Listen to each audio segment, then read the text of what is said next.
Assalamualaikum warahmatullahi wabarakatuh. Apa kabar semuanya? Masih kuat puasanya? Di hari ke-13 ini semoga puasanya belum ada yang bolong ya. Oke, kembali di segmen Ngabuburit bareng Rizky. Yang kali ini Rizky akan hadirkan hal-hal yang bisa menjadi pelajaran berharga untuk hidup kita dari kisah Nabi Hud alaihissalam. Selamat menyaksikan Ngabuburit bareng Rizky.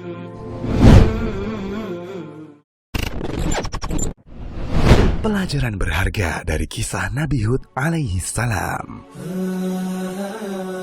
Allah Ta'ala mengutus Nabi Hud alaihissalam kepada bangsa Ad, generasi pertama yang tinggal di daerah Ahqaf di wilayah Hadramaut, Yaman.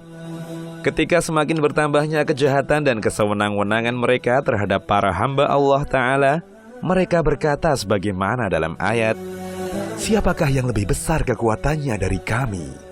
Quran Surat Fussilat ayat 15. Selain itu, kaum Ad juga melakukan kesyirikan terhadap Allah Ta'ala dan pendustaan terhadap para rasul. Maka Allah Ta'ala mengutus Nabi Hud alaihissalam ke tengah-tengah mereka untuk mengajak mereka agar menyerahkan segala ibadahnya hanya untuk Allah Ta'ala satu-satunya dan melarang dari perbuatan syirik serta kesewenang-wenangan terhadap hamba-hamba Allah Ta'ala. Beliau mengajak kaumnya dengan segala cara serta mengingatkan mereka akan berbagai nikmat yang telah Allah Ta'ala berikan berupa kebaikan dunia, kelebihan rezeki, dan kekuatan fisik.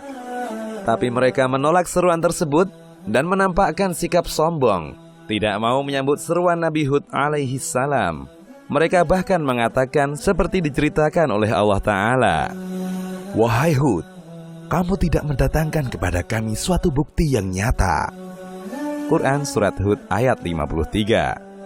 Mereka telah melakukan pendustaan dengan pernyataan ini, karena tidak ada satu nabi pun, melainkan pasti telah Allah Ta'ala berikan ayat-ayat yang semestinya dengan ayat itu, semua orang akan beriman.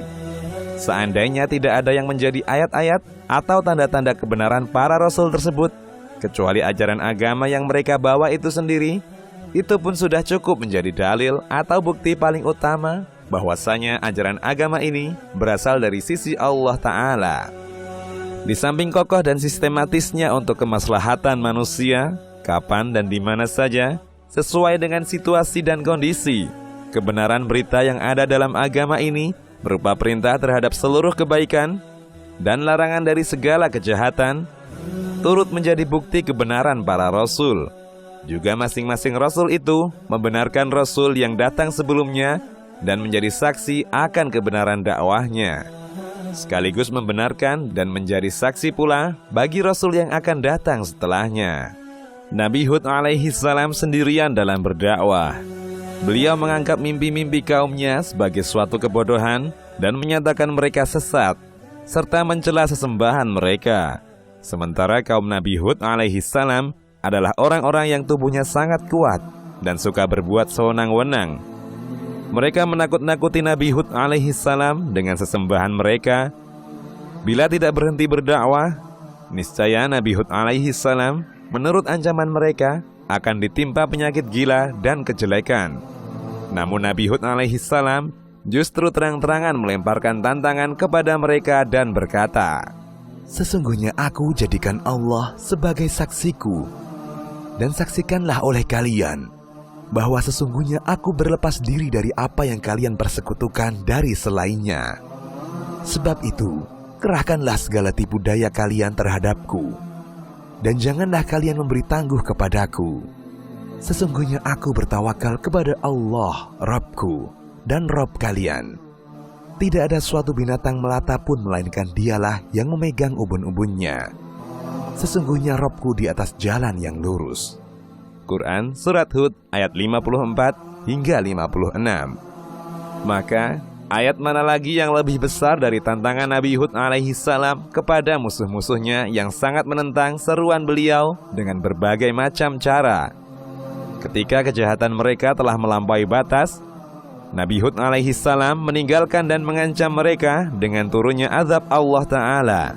Maka datanglah azab tersebut menyebar di seluruh cakrawala.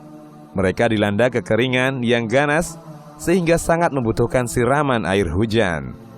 Di saat mereka dalam keadaan bergembira melihat awan tebal di atas mereka dan berkata, "Inilah awan yang akan menurunkan hujan." Quran Surat Al-Ahqaf ayat 24. Allah Ta'ala pun berfirman, "Bukan, bahkan itu azab yang kalian minta, supaya datang dengan segera." Quran Surat Al-Ahqaf ayat 24. Yaitu kalian minta disegerakan dengan ucapan kalian, "Datangkanlah apa yang engkau janjikan kepada kami bila engkau orang yang benar." Allah Ta'ala berfirman, yaitu angin yang mengandung azab yang pedih, yang menghancurkan segala sesuatu. Quran Surat Al-Ahqaf ayat 24 hingga 25, yakni menghancurkan semua yang dilaluinya. Allah Ta'ala berfirman, yang Allah timpakan angin itu kepada mereka selama 7 malam 8 hari terus menerus. Maka kamu lihat kaum Ad pada waktu itu mati bergelimpangan, seakan-akan mereka tunggul-tunggul pohon kurma yang telah kosong atau lapuk. Maka jadilah mereka tidak ada yang terlihat lagi, kecuali bekas-bekas tempat tinggal mereka. Demikianlah kami memberi balasan kepada kaum yang berdosa. Quran Surat Al-Ahqaf ayat 25. Semua itu terjadi di saat mereka dahulu senantiasa tertawa gembira, berada dalam kemuliaan yang sempurna, kemewahan dunia yang berlimpah. Seluruh kabilah dan daerah-daerah di sekitarnya tunduk kepada mereka. Kemudian tiba-tiba Allah Ta'ala kirimkan kepada mereka angin yang sangat kencang dalam beberapa hari secara terus-menerus, agar mereka merasakan siksaan yang menghinakan dalam kehidupan di dunia. Padahal sungguh azab akhirat itu lebih menghinakan, sedangkan mereka tidak diberi pertolongan. Dan mereka selalu diikuti dengan kutukan di dunia ini, dan begitu pula di hari kiamat. Ingatlah, sesungguhnya kaum Ad itu kafir kepada Rabb mereka. Ingatlah, kebinasaanlah bagi kaum Ad, yaitu kaumnya Hud itu. Quran Surat Hud ayat 60. Allah Ta'ala menyelamatkan Nabi Hud alaihi salam serta orang-orang yang beriman bersamanya. Sesungguhnya di dalam kisah ini benar-benar terdapat ayat atau bukti yang menunjukkan kesempurnaan kekuasaan Allah Ta'ala serta pemuliaannya terhadap para rasul dan para pengikut mereka. Pertolongan Allah Ta'ala kepada mereka di dalam kehidupan dunia dan pada hari berdirinya saksi-saksi, yakni hari kiamat. Juga ayat atau tanda tentang batilnya kesyirikan serta kesudahannya yang sangat buruk dan mengerikan. Di dalamnya terdapat bukti atas kehidupan sesudah mati dan dikumpulkannya seluruh manusia. Pelajaran penting dari kisah Nabi Hud alaihi salam. Sebagaimana juga dalam kisah Nabi Nuh alaihi salam, di dalam kisah ini terdapat beberapa pelajaran yang sama pada semua rasul, antara lain. Pertama, Allah Ta'ala dengan hikmahnya mengisahkan tentang berita umat-umat yang bertetangga dengan kita di Jazirah Arab dan sekitarnya. Al-Quran telah menyebutkan metode paling tinggi dalam memberikan pelajaran atau peringatan. Allah Ta'ala juga telah menerangkan berbagai pelajaran dengan keterangan yang sebenar-benarnya. Tentunya tidak diragukan lagi bahwa di daerah-daerah lain yang lebih jauh dari kita, di timur ataupun di barat, telah Allah Ta'ala utus seorang Rasul kepada mereka. Begitu pula telah dipaparkan bagaimana sambutan, penolakan, atau pemuliaan serta akibat yang mereka terima. Tidak ada satu umat pun, melainkan telah Allah Ta'ala utus kepada mereka seorang Rasul. Kedua, sangat bermanfaat bagi kita untuk mengingat kondisi daerah di sekitar kita, serta apa yang kita terima dari generasi ke generasi. Juga apa yang dapat disaksikan dari peninggalan mereka, kapanpun kita melewati bekas pemukiman mereka. Kita pun dapat memahami bahasa dan tabiat mereka lebih dekat. Membandingkan dengan tabiat kita, tentu saja manfaat ini sangat besar dan lebih pantas kita ingat daripada memaparkan keadaan umat yang belum pernah kita dengar tentang mereka, yang tidak kita kenal bahasa mereka, dan tidak sampai kepada kita keadaan mereka yang Allah Ta'ala ceritakan kepada kita. Dari sini dapat disimpulkan bahwa mengingatkan orang dengan sesuatu yang lebih dekat dengan pemahaman mereka lebih sesuai dengan keadaan mereka, serta lebih mudah mereka dapatkan, akan lebih bermanfaat bagi mereka dibandingkan yang lain. Tentunya, lebih pantas untuk disebutkan dengan cara yang lain, meskipun juga mengandung kebenaran. Namun kebenaran itu bertingkat-tingkat. Seorang pengajar atau pendidik, bila dia menempuh cara ini dan berupaya keras menyebarkan ilmu serta kebaikan kepada manusia dengan jalan-jalan yang mereka kenal, tidak membuat umat lari dari dakwah, atau dengan suatu metode yang lebih tepat untuk menegakkan hujah terhadap mereka, niscaya akan bermanfaat. Allah Ta'ala telah mengisyaratkan hal ini pada bagian akhir kisah bangsa 'Ad. Firman Allah Ta'ala, "Dan sesungguhnya kami telah membinasakan negeri-negeri di sekitar kalian, dan kami telah mendatangkan tanda-tanda kebesaran kami berulang-ulang." Quran Surat Al-Ahqaf ayat 27. Yakni telah kami sebutkan berbagai macam ayat atau tanda kekuasaan kami, supaya mereka kembali bertaubat.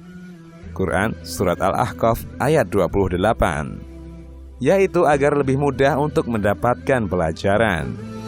Ketiga, menjadikan bangunan-bangunan yang besar dan megah sebagai suatu kebanggaan, kesombongan, dan perhiasan, serta menindas hamba-hamba Allah Ta'ala dengan sewenang-wenang adalah perbuatan yang sangat tercela dan merupakan warisan generasi yang melampaui batas, sebagaimana diterangkan Allah Ta'ala dalam kisah bangsa 'Ad yang diingkari oleh Nabi Hud alaihi salam.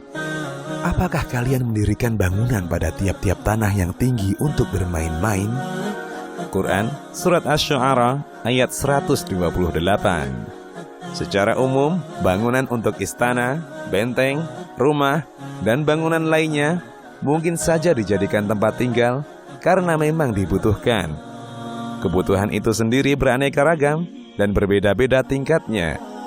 Semua ini adalah perkara mubah atau dibolehkan dan justru menjadi wasilah atau sarana kepada kebaikan apabila disertai dengan niat yang lurus. Atau dapat pula dijadikan sebagai benteng pertahanan dari serangan musuh dan menjaga keamanan suatu daerah atau manfaat lain bagi kaum muslimin. Ini juga termasuk rangkaian jihad di jalan Allah Ta'ala, berkaitan dengan perintah harus berhati-hati terhadap musuh. Namun bisa saja itu semua dimanfaatkan demi kesombongan dan kekejaman terhadap hamba-hamba Allah Ta'ala, atau pemborosan harta yang sebenarnya dapat digunakan di jalan yang bermanfaat. Ini tentu saja merupakan hal yang sangat dicela oleh Allah Ta'ala pada bangsa 'Ad atau yang lainnya. Keempat, pelajaran yang lain bahwa akal pikiran ataupun kecerdasan dan yang mendukung semua itu, serta hasil atau pengaruh yang ditimbulkan, betapapun besar dan luasnya, tetap tidak akan bermanfaat bagi pemiliknya, kecuali bila ia imbangi dengan keimanan kepada Allah Ta'ala dan para Rasul-Nya. Sedangkan orang yang menentang ayat-ayat Allah Ta'ala, mendustakan para Rasul Allah Ta'ala, walaupun mendapatkan kesempatan atau diberi tangguh untuk menikmati kehidupan dunia, kesudahan yang akan ia hadapi nanti sangatlah buruk. Pendengaran, penglihatan, dan akalnya tidak akan dapat membelanya sedikit pun jika datang keputusan Allah Ta'ala, sebagaimana yang Allah Ta'ala sebutkan dalam kisah 'Ad. Dan sesungguhnya kami telah meneguhkan kedudukan mereka dalam hal-hal yang kami belum pernah meneguhkan kedudukanmu dalam hal itu. Dan kami memberikan kepada mereka pendengaran, penglihatan, dan hati. Tetapi pendengaran, penglihatan, dan hati mereka itu tidak berguna sedikit pun bagi mereka, karena mereka selalu mengingkari ayat-ayat Allah, dan mereka telah diliputi oleh siksa yang dahulu selalu mereka perolok-olokkan. Quran Surat Al-Ahqaf ayat 26.